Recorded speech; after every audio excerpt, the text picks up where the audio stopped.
and thank you for joining us today. I'm Sandy Pirog, Bolton's first selectman, and joining me today are Emily Bradley, Chair of the Board of Finance, and Chris Davey, a member of our Board of Education. We're here in our second show about the Bolton budget. The Bolton budget referendum will be held again next Tuesday, July 27th, from 6 a.m. to 8 p.m. at the Rebus Hall at St. Maurice's Parish Center on 32 Hebron Road. Emily, would you like to talk to us a little bit about the budget process and the actions the Board of Finance recently took? And could you also mention the interim mill rate while you're at it? I can do that. Welcome. As Sandy said, I am the Board of Finance Chair. My name is Emily Bradley, and I wanted to welcome you to the show. Just a couple things about this year's budget. As we mentioned in the last show, we have already incorporated the changes in the health insurance. We've incorporated grand list increases, and unfortunately also have incorporated anticipated reductions in revenues that are coming into our town. Because the Referendum 3 failed, we had to make additional cuts. We made cuts of $80,000 in total. So reductions to the town budget now total $237,000. So that's an additional $20,000. And the reductions to the Board of Education budget are $332,499. That's an additional $60,000. Just so you know, tax bills have been sent out, and if you have not received them yet, they are coming. We had to set a temporary mill rate based on our charter. Since our budget had not passed yet, we needed to send out bills. So the temporary mill rate is 38.86. The bills, if I'm correct, are due August 1st, 2021. When the budget passes, the Board of Finance will set the final mill rate. And if there is a delta between the temporary and the final bill rate, supplemental bills will be sent out. Since tax revenues are not coming in at this point, spending has been limited to just essential bills and payroll. And just as a point of note, every referendum costs about $4,200. In going from referendum number 3 to number 4, we cut an additional $80,000. So the total expenditures money that is going to referendum on July 27th, as Sandy mentioned, is $22,828,494. The mill rate we need to support that is a mill rate of 39.43. Just to give you a summary of the town requested increases, the town proper budget requested an increase of $207,849. The capital improvement requested increase was $47,914, and the debt increase is $70,578.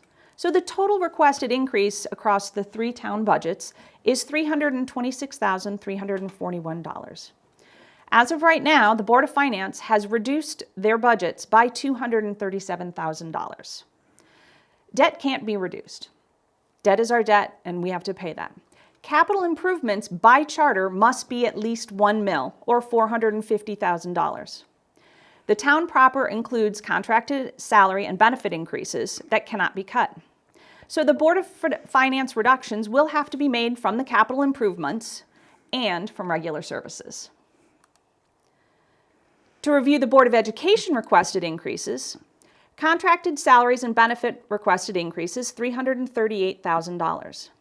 Special education, which is required services by law, increase is $8,582. Regular instruction and other increases is $41,259,000. So the total requested increase is $388,108, of which, just as a note, $346,849 is salaries, benefits, and special education. At this point, the Board of Finance has reduced the Board of Education budget by $332,499. The Board of Finance reductions will have to be made from regular instruction or other categories unless they decide to cut teachers. So what does a mill rate increase mean? We're talking with this proposed budget of a mill rate of 39.43. If you have a house of fair market value of $200,000, your change in taxes will go up for the year by $79.80. That's $1.53 a week. I hope that that has helped, and I hope everybody gets a chance to get out and vote on July 27th. Chris, do you have things that you would like to add to my overview of the budget? No, thank you, Emily. That was a great overview, as always. And Sandy, it's great to be with both you and Emily today. Thank you for inviting the Board of Ed to participate again. In talking earlier, we had suggested that after we got through the opening presentations, that we would turn it over to Sandy so that she could give her presentation, and then we'll kind of swing back and maybe have a bit of a conversation about some questions that have come up. That's great. Thanks so much, Chris. I wanted to spend a little bit of time talking about the difference between capital reserve and capital projects. Bolton's charter provides for the fact that we have to set aside at least $1 million, or as Emily said, $450,458 to be precise, every year for capital projects. Now, the charter says it must be at least $1 million and it cannot be more than $4 million. However, for the past recent history, we've always been between $1 and $1.5 million. And this year, our ask was $1.1 million. So in the ask are road resurfacing, which adds to the amount of we spend along with town aid roads and what's in our highway budget. A Board of Selectmen vehicle replacement of $112, which is a payment on the highway dump truck, which we've been putting aside money for in the past, and also a replacement pickup for buildings and grounds. Building repairs at Bolton Center School for $130,000 to replace the exterior doors to make the schools more secure and safe. Board of Selectmen, buildings and grounds updates for firehouse plans and code compliance at the Bolton Heritage Farm. Built equipment replacement at the Board of Ed for improvements in lighting at the Bolton Commons at Bolton High School, and repairs and upgrades to Bolton High School's heating, ventilating, and air condition. We've been setting aside $50,000 a year for cisterns and water supplies to keep our town safe. Those are spread throughout the town. We have $31,000 for the natural gas infrastructure. That's the town's contribution to the natural gas that came through the center of town a couple of years ago. That will be paid in full in 2024. And then this year we set aside some money for soccer fields at Herrick Park and the revaluation, which will affect all real property in Bolton, which has to be done by October 2024. So that brought us down after a reallocation of capital reserve funds to $491,584, which is $41,000 over the requested amount.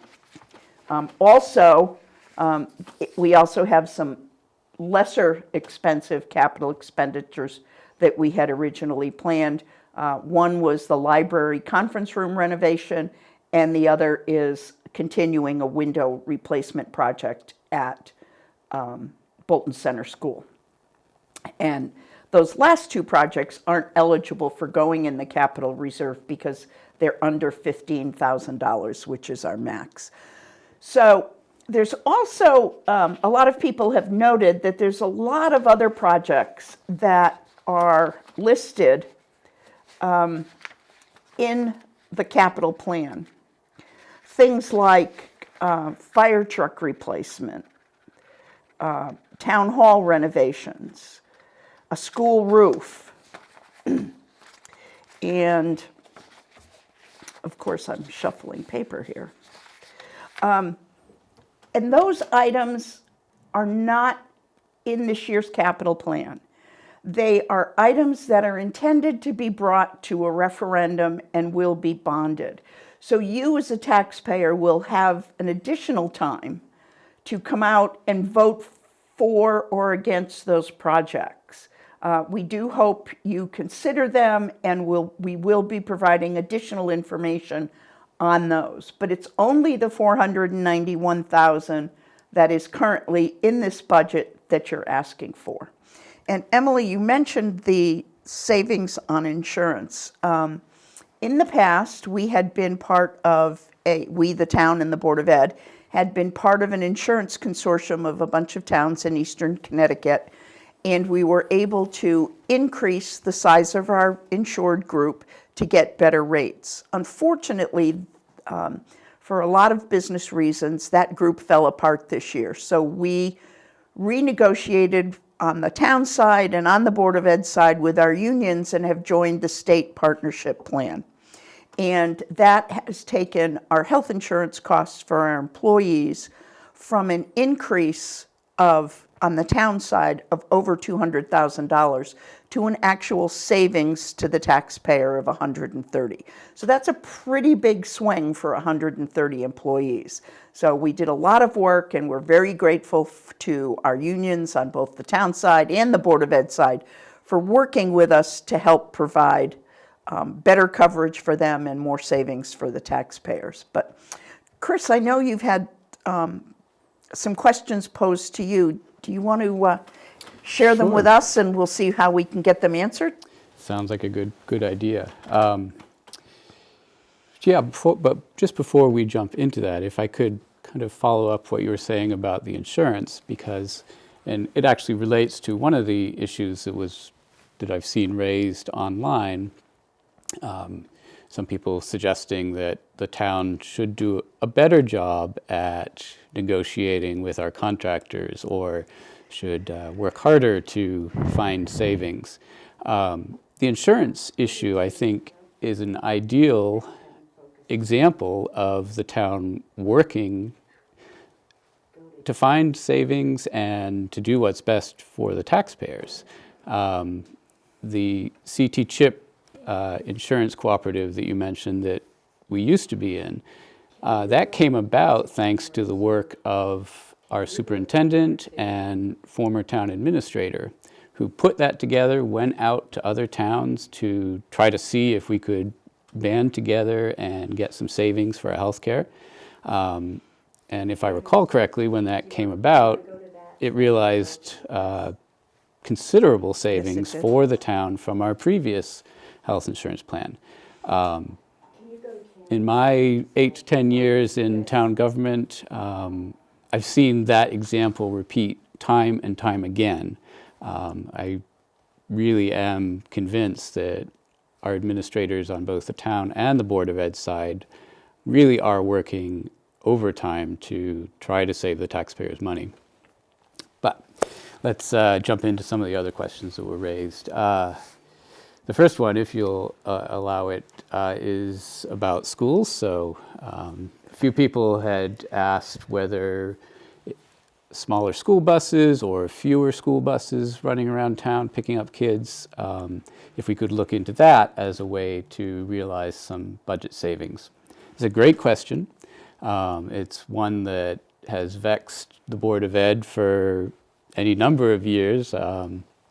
I know when Alison Romke used to be on the Board of Ed that she would frequently comment about the stream of parents dropping their kids off at Bolton Center School and Bolton High School, and well, can we do anything about that? The reality is that we can't. By law, the district is required to provide a school bus to all students. It doesn't matter whether they tell us in advance that their parents are going to drop them off and pick them up every day. We still have to send those buses on those routes. One other thing to consider with the school bus question is that it accounts for about $577,000 of our budget. That's 3.8%. And that's for all of our regular transportation. So buses to sporting events, field trips, as well as back and forth to school. Just the back and forth to school part accounts for about $451,000, so just under 3%.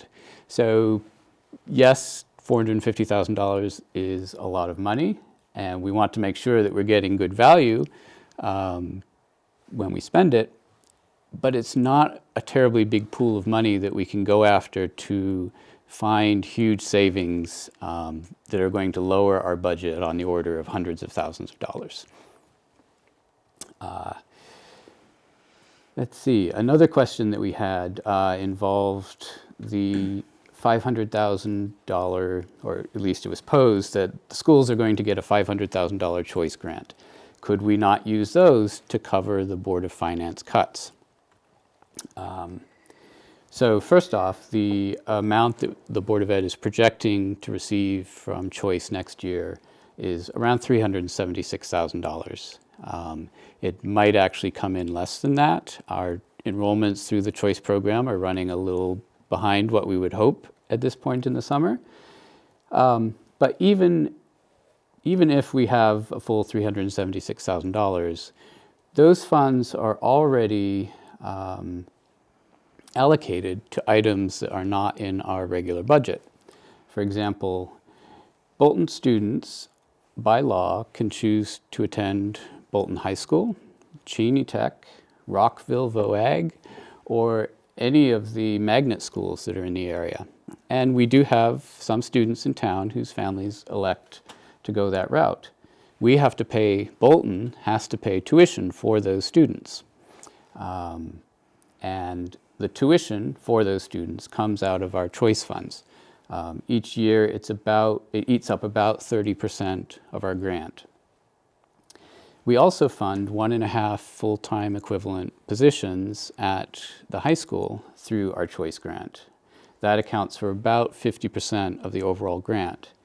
The remaining 20% is used to cover various professional services, some that we buy from, for example, the Capital Region Education Council, as well as supplies. So unfortunately, while there is money coming into the school, and by law it is supposed to come in, by law the Board of Finance is not allowed to count those funds as part of our budget allocation. The choice funds are above and beyond what the normal allocation is. And as I explained, we unfortunately already have uses for those monies. So it's not like they're coming in and making up some slush fund that we can just dip into wherever we need to. Chris, I'd like to just stop you for a second and go back. I had always been confused about sending a Bolton student to Cheney Tech, to Rockville VOAG, to one of the magnet schools. I thought those were state-supported schools. That's a good question. They are.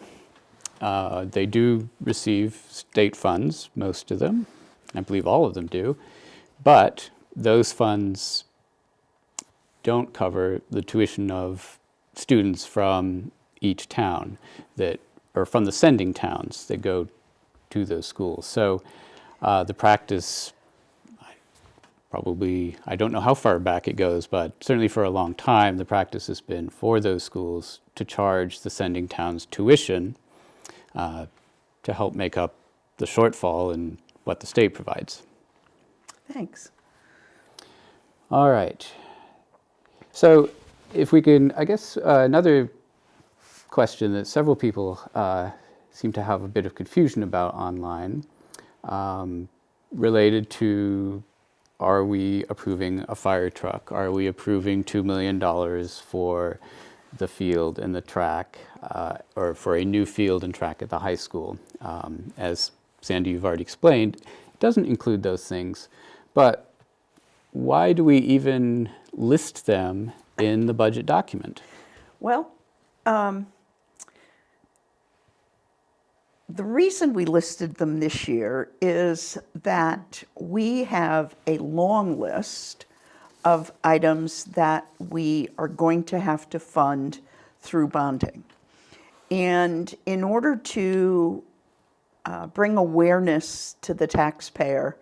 The Board of Selectmen felt that it was critical to make that information available so that they knew what the town was facing in the future. And for example, the fire truck. Somebody asked a question of why don't we set aside money for that a little at a time? Well, the fact of the matter is we have been setting aside money for the fire truck, and we have, at this point, $180,000 in savings. The truck is expected to cost a little over $800,000. So there's about a $620,000, $630,000 deficiency there that'll have to be covered by bonding. And that would be a replacement to our engine tanker 334, which is now 30 years old. The track at Bolton High School has been proposed several times, and we have adjusted that expenditure from something twice as expensive to something that we felt was a little more manageable, will increase the attractiveness of Bolton High School, not only to our students, but to Columbia tuition students, and also make the track available to the public because it'll be outside the school. So we really felt it was important to share that information so that people could start asking questions, start thinking about it, and start prioritizing in their mind. Yeah, you mentioned Columbia students, and that raises a really good point. And it also goes to how tied together all the various aspects of the budgeting process are. Columbia students, as well as choice students, pay tuition to attend Bolton schools. And the tuition from the Columbia students goes to pay down our debt on the high school project. In the last couple of years, because Columbia has seen a drop in their student age population, we've been receiving fewer students from Columbia each year. That has meant that our revenues that go to offset our debt service have also been lower, which means that all of us taxpayers in town have had to pick up the slack. We have to remember that Columbia students have several choices in where they can go to high school, one of which is E.O. Smith, a much larger high school than Bolton with, athletic fields and just, they have a lot more money to spend, so they have more amenities. And if you're a Columbia parent looking at where to send your child and sports are important to you, and you look at Bolton and don't see a track, you see soccer fields that are routinely flooded, that's potentially going to affect how attractive Bolton schools are, and it's just one of the factors that we have to keep in mind.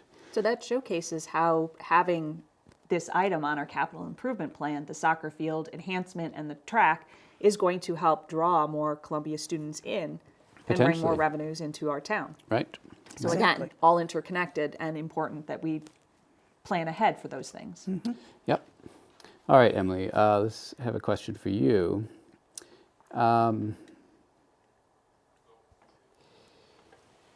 So at least one person asked, why are we looking at having higher taxes for Bolton taxpayers when the town's been closed for the past year?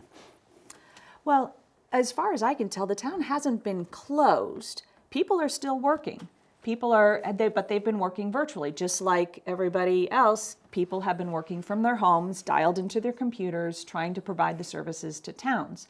So while no, you could not go into town hall or could not go into the library, you still could pick up library books. They would collect them, they'd put them out, and then when they returned, they would quarantine them and check them back in. Town services, you could call, you could make an appointment, you could do more things over the phone. So in effect, town wasn't closed. It was just that we were operating in a different manner. Similar with the schools, we were still having school, we were just doing it remotely for a part of the year. So there are expenses to still pay. We still have to pay people's salaries. We still have certain things that are happening. Now, did we see some savings from that? Yes. Because there weren't as many people in, I would assume heating and cooling costs were lower. Electricity costs. Electricity costs were lower. So we did see some savings by the fact that we were operating in a virtual world. But the town, in fact, was still operating and still, moving forward with services. Yep. For example, marriage licenses were being issued, birth and death certificates were being recorded, property transfers were being recorded, title searches were able to be done, building permits were issued, building inspections were going on, we were issuing pistol permits from the selectman's office, sewer problems were being handled. So on a day-to-day basis, you couldn't walk into town hall, but that was the only thing that wasn't happening. Great answer, thank you. I can also speak from personal experience, just as serving on the Planning and Zoning Commission. I know this spring, we were busier than we've been in any spring over probably the last 8 years that I've served on that commission. And clearly, some of the applications that came through were really large applications and would have demanded a lot of input from town staff. So rest assured, the town staff have definitely been working, and government has not shut down due to the pandemic. All right, Emily, another question for you. Few people noted that immediately after our last referendum, the Board of Finance met and just like that was able to come up with an additional cut, which to some people suggested, well, there was still fat left in the budget that you felt was really easy to go after. Is that the reality of what happened? No, not at all. It is standard practice for the Board of Finance to meet after the referendum. One, we need to know what the referendum results are.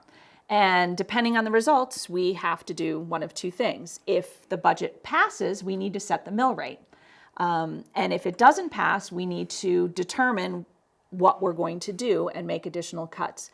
Because we want to if it does fail, we would like to, we need to have another referendum in 2 weeks. Well, we have to have all of that documentation supported out at least a week beforehand.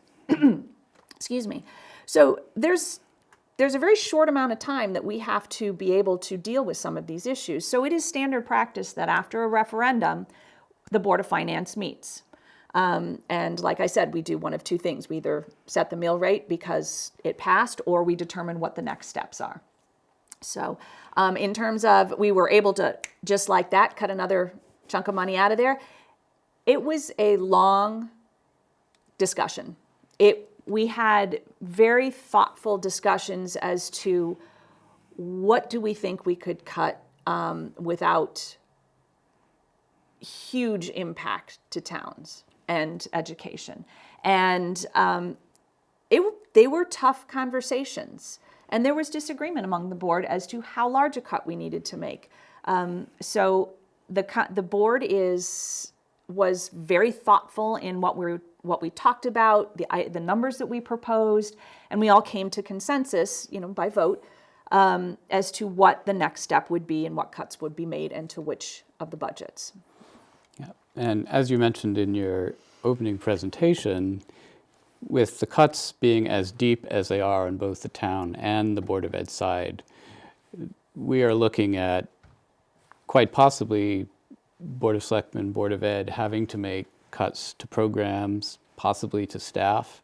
I know on the Board of Ed side, that is certainly the last thing that we want to do.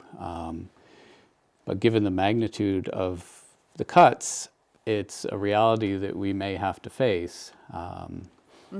So there are definitely some difficult decisions. It is not going to be easy for either board to simply go in and apply where those cuts are going to come from. All right. Let's see, what's the next question? Would either of you like to address the question of, my taxes have gone up every year for the last 3 years. How could that possibly happen? Well, there are a couple of reasons you might think your taxes have gone up for the last couple of years. In reality, Bolton's mill rate has been either flat or decreased in each of the last 4 years. Your real estate taxes may have been affected by your mortgage company, who wants to be sure that you have enough in your escrow account to pay your tax at the end of the year. So they may adjust your monthly tax payment, but the amount that actually went to the town of Bolton is a little bit less. But if you added a shed, you added a pool, you added a fence, that's going to increase your property value, and you're going to be taxed a little bit more on your property. The other thing that happened, especially this year, is the value of used cars went up significantly. The state uses the Kelley Blue Book value, which is an industry-wide vehicle valuation system used by all the dealers around, and provides that information to the assessor, who assesses your vehicle based on that Kelley Blue Book value. So if you had a used car that last year might have been worth $15,000, but this year is worth $18,000, you're going to see an increase in your tax bill. Now, there is an opportunity between now and early September to appeal that assessment on your motor vehicle. There's a form on the town website under the assessor's page that has to be filled out, and you and the vehicle must appear at the September Board of Assessment Appeals meeting. And they may or may not, it's at their discretion, adjust your car tax bill. But in my particular case, my tax bill has not changed in the past 4 years. Thank you. That's a very comprehensive response. Excellent. All right. I got, I think, 2 more questions. We'll take the easy one first, and then we'll try to tackle the really hard one. Several people have made comments that, well, we've had 3 referendums, and we're still talking about increasing spending over last year in town. Now, when I took a look at the numbers online and compared last year's approved budget to the amount that went to referendum a couple Tuesdays ago, it appeared to me that we were roughly, the total spending for the town and the Board of Ed together was roughly flat compared to the previous year. So that would suggest that with the additional cuts now made by the Board of Finance, we're actually seeing a small real reduction in overall spending on the town side and, well, combined town and Board of Ed. Is that accurate? Well, there's been a lot of discussion about how we always turn back money. Since I've been first selectman, we've been focused on saving money and spending responsibly. And spending every last dollar, in my mind, is not spending responsibly. This year was a year like no other. When Josh Kelly, our immediately former town administrator, came on board, he went through the town's budget category by category and looked at 5 years of spending. And as a result, we were able to lower the amount of increase that we needed to continue to operate. Stop and think about it. Electric bills have gone up. Internet bills have gone up. Gasoline and heating fuel have gone up. But we've been able to keep the expenditure level somewhat flat. And that's because we're looking for savings in everywhere we can. We changed the furnace at the town hall to natural gas to save on fuel oil. And we anticipate we're returning about $315,000 this year to the Board of Finance to help them offset the mill rate for the coming fiscal year. Now, was that $315,000 extra? I don't think so. I think it's the result of, that Emily mentioned before, we had some things just didn't happen. Recreation programs didn't happen. Certain events at town hall, meetings didn't happen in the evening that would have required heating and lights. People weren't traveling as much, so there wasn't as much use of town vehicles. We had a very light winter as far as ice and snow. So all of those things are unpredictable, and we do the best we can. So I'm pretty happy that there's $315,000 to be returned, because I think it shows we spent responsibly. Thank you. That actually gets to kind of the heart of what the next question was, because some people have proposed, well, if the town or the Board of Ed underspends their budget allocation by 2%, shouldn't that mean that next year it just starts 2% lower? If you didn't spend it, you didn't need it. Well, the reality, as you just explained, is rather different. And I know it's pretty much the same on the Board of Ed side. We had savings in some areas from lower electricity use. We had some, so mainly from, I guess, lower electricity and fuel use, because we were also doing less traveling. We weren't sending students on school field trips, fewer sports events that required buses to take students places. And if I remember correctly, the Board of Ed was also successful in negotiating some savings from our bus contractor. Yeah, we did renew our bus contract within the past year, and did realize some savings there. And there was one other savings, if I do recall. I know that this was a contract year for our teachers, and while the unions, once we negotiated that contract, we're tied to those salaries and offering certain benefits. But the fact that you did that outside of arbitration cut down your legal fees considerably. So that was another savings that you were able to then turn around and turn back to the town. Yeah, no, that's a great point. Thank you for being such good stewards of the money. Yeah, and on the town side, we also renegotiated our supervisor's contract this year, and we did it totally on an informal basis.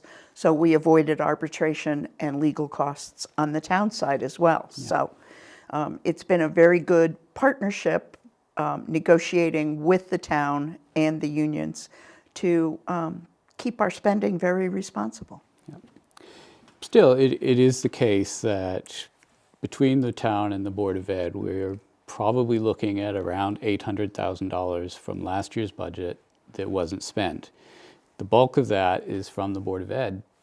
And the bulk of that underspend is because we had multiple, somewhere between 6 and 10 teacher and support staff positions that were open last fall at the start of the school year. Some of those positions were in very high demand areas where it's difficult to find teachers at all. One example would be the combined French and Spanish teacher at the center school.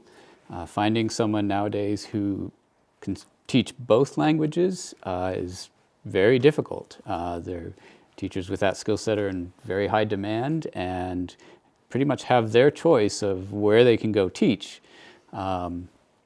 So many of those open positions at the start of the year, we either couldn't fill for the entire year, in which case salaries for those positions were not going out the door. Costs of benefits for those positions were not going out the door.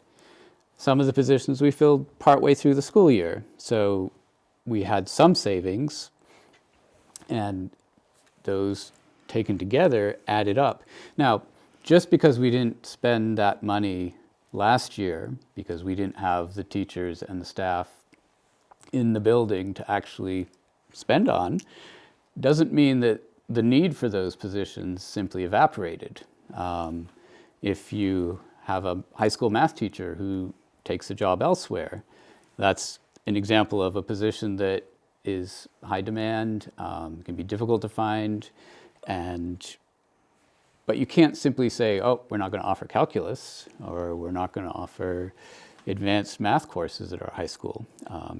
Talk about making a school unattractive for Columbia or choice students. That would be a recipe for disaster. So positions that are unfilled or that were filled partway through the year are absolutely positions that we need to continue forward. So the fact that we didn't spend all of the money that was allocated on those positions, again, it doesn't mean that the need simply evaporates.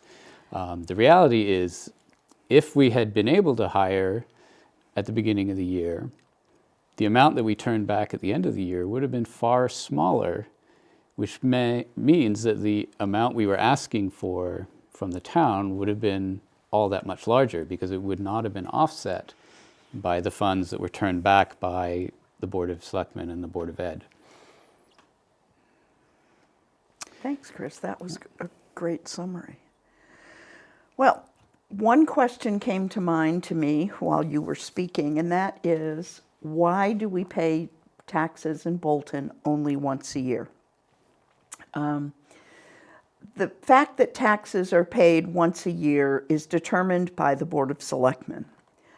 In the past, Bolton has earned a significant amount of money on getting our tax collections in the month of July and August, and it's been in excess of $100,000 in prior years. I'm sure you're all aware that the interest rates have dropped significantly lately, and now we're getting something close to between $20,000 and $30,000 a year in interest. So the Board of Selectmen revisited the single payment plan about a year and a half ago and decided that we didn't want to change with the hope that interest rates come up. It is certainly a topic that you, as a Bolton resident, could bring to the Board of Selectmen and ask us to reconsider. There is expense in sending out bills twice a year, but if there is a groundswell of support for that, the Board of Selectmen will consider it. There's a comment form on the town website. Fill it out, attend a Board of Selectmen's meeting. We will be meeting the first Tuesday in August, and it will be a hybrid meeting. Some of us will be in town hall, and some of us will be on Zoom. So you may join us either way. So thank you, Emily. Thank you, Chris, for joining me today. I appreciate your input, your insight, and your cooperation. Please remember to go vote next Tuesday, July 27th. The polls will be open from 6 a.m. till 8 p.m. at Rebel Hall at St. Maurice Church on Hebron Road. Thanks for coming. Thanks for listening. Bye for now.